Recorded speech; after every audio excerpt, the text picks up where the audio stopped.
Patch is actually a threat, in my opinion, to all of us, because he challenges all of us to give more.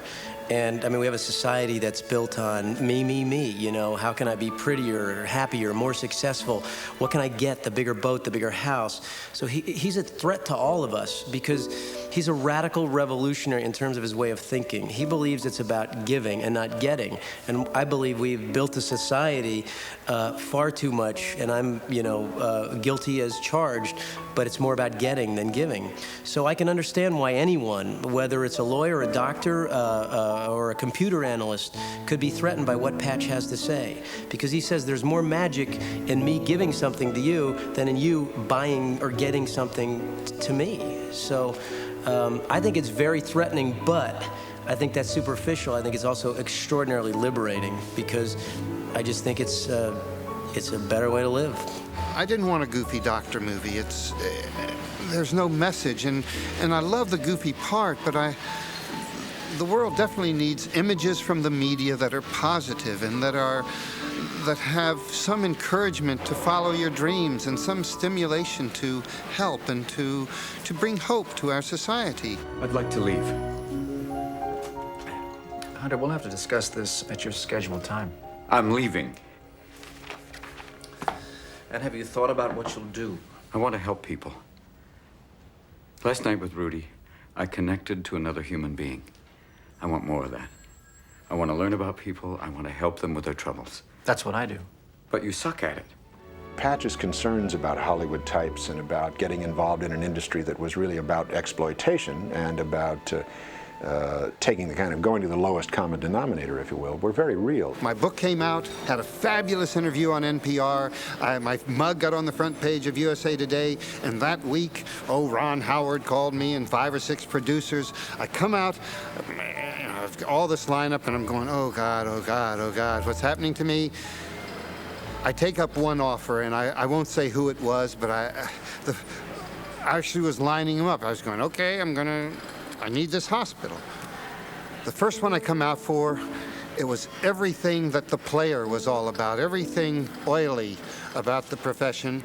I come out there, they pick me up in a Rolls Royce, put me up in probably the nicest and most expensive hotel.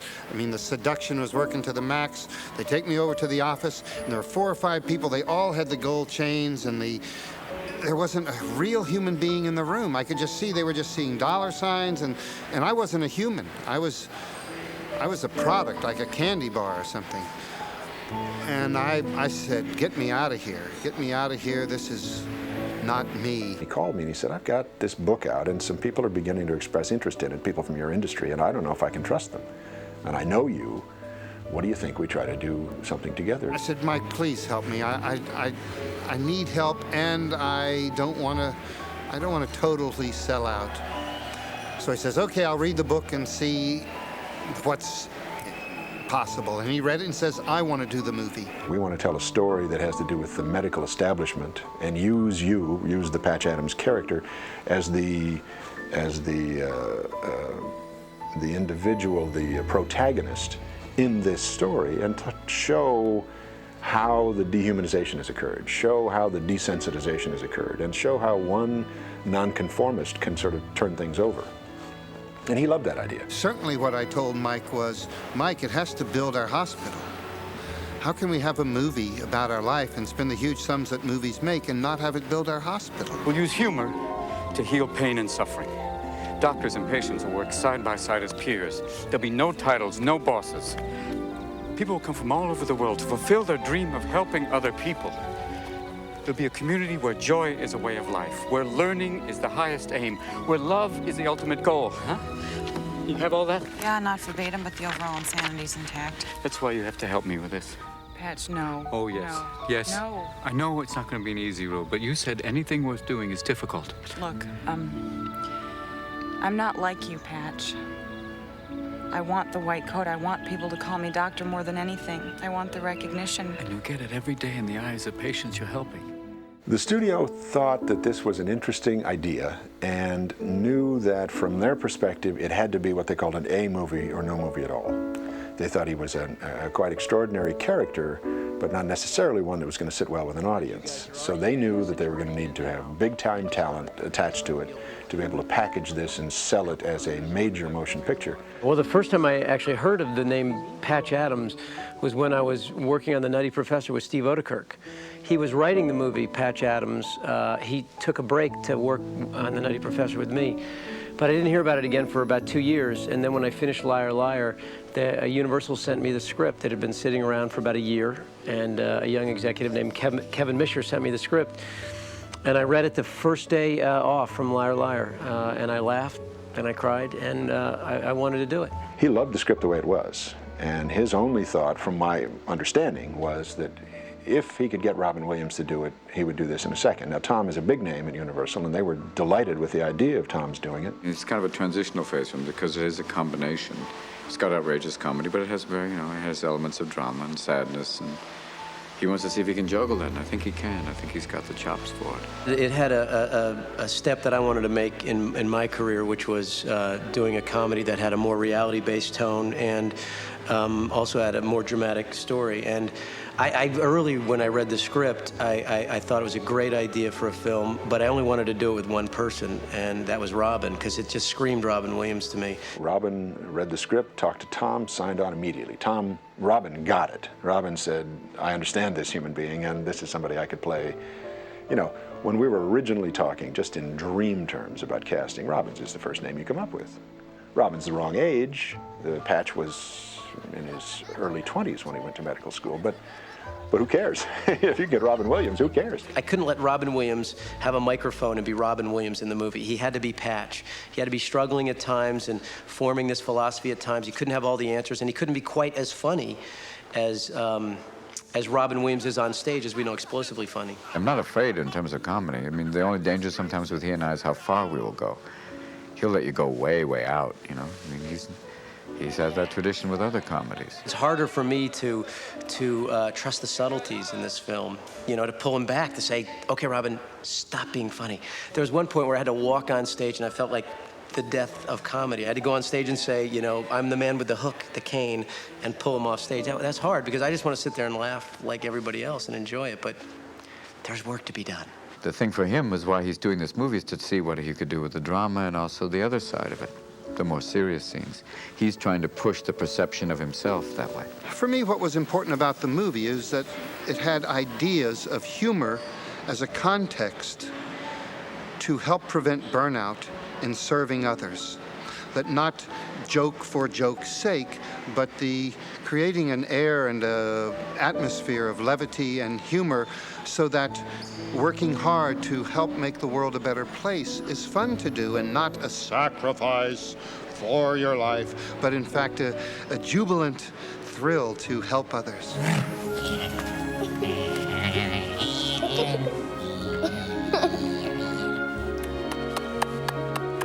Big kisses.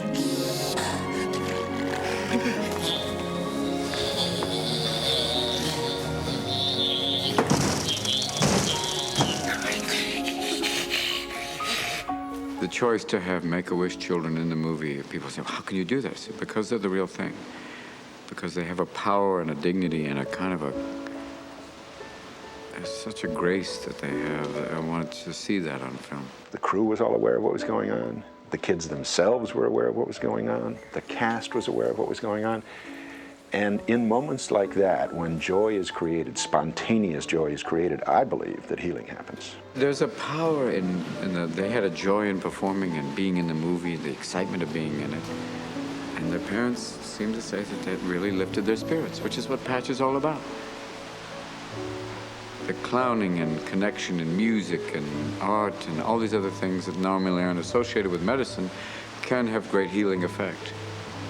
And why not use it? It was a brilliant stroke because it not only lent a sense of authenticity to the picture, but it also lent a sense of possibility to those people who were making the picture that said, what we're talking about here is a way to do medicine that can make these kids' lives brighter. Clown salute! Very good. Wide face. Part face. The hospital will cover all of your bills. I think the important thing for people to remember, the audience and everybody associated with this to remember, is that it's based on a true story. The facts as they are laid out in the story, most of them are based in Patch's reality, but they are, some of them are extrapolations, some of them happen at different times, some of them happened with different people, some of the people are compilations. All of that is a requisite for making a motion picture where you fit a whole person's life into a 2-hour, a movie. The movie is really an inspired by story. It's not exactly Patch's life, but just about everything that happens in the movie happened to Patch, just over a longer period of time. We took the poetic license of shortening the period of time that it took to evolve this character. The idea that my very large bathtub full of cooked noodles that I got in 20-some years ago as a fantasy fulfillment thing has become 25,000 pounds of noodles for the movie. Nice day.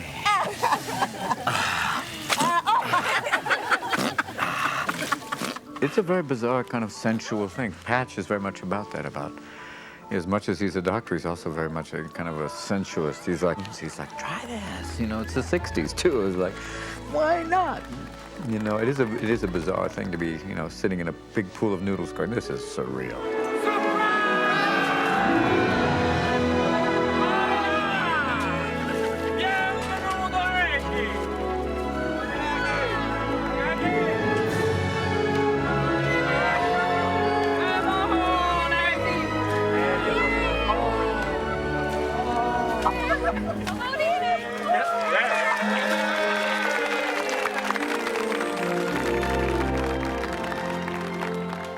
We've shot some movie first, a 16,000-gallon pool full of noodles, an entire dorm room full of balloons, full, top to bottom. Come in, please come in.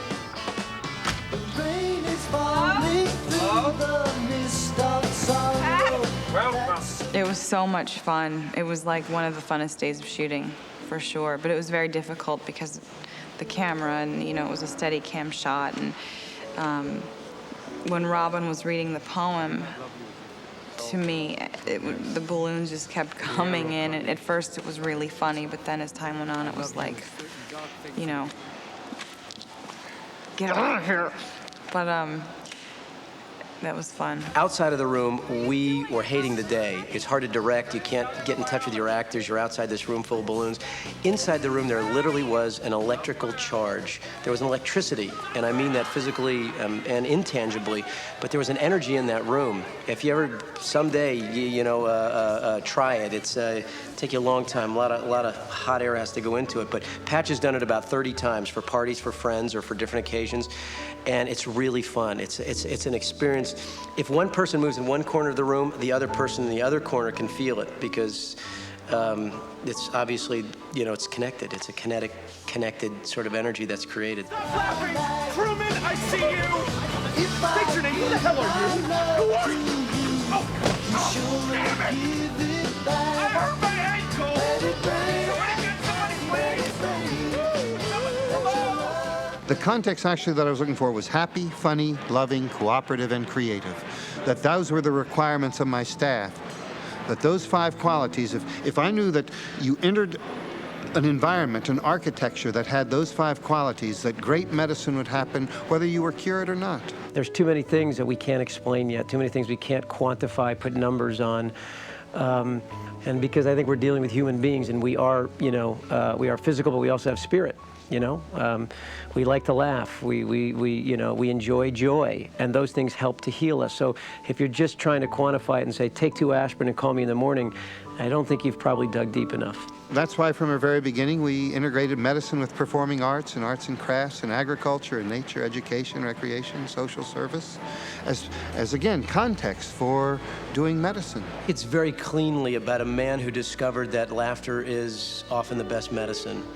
And that was a very radical concept when he discovered it. Now we know about Norman Cousins, we know about the endorphins and all the scientific evidence. It didn't exist back in the 60s and 70s when Patch was forming this philosophy. So I think it's very cleanly about a man that discovers the medicinal values of laughter and compassion. Yo, ride 'em, cowboy! Woo-hoo! Yeah!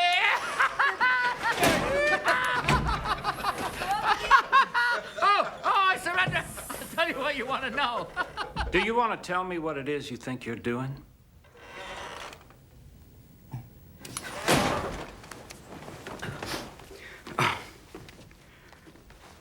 Just getting a few laughs, sir. And the American Journal of Medicine has found that laughter increases secretion of catecholamines and endorphins, which in turn increases oxygenation of the blood, relaxes the arteries, speeds up the heart, decreases blood pressure, which has a positive effect on all cardiovascular and respiratory ailments, as well as overall increasing the immune system response.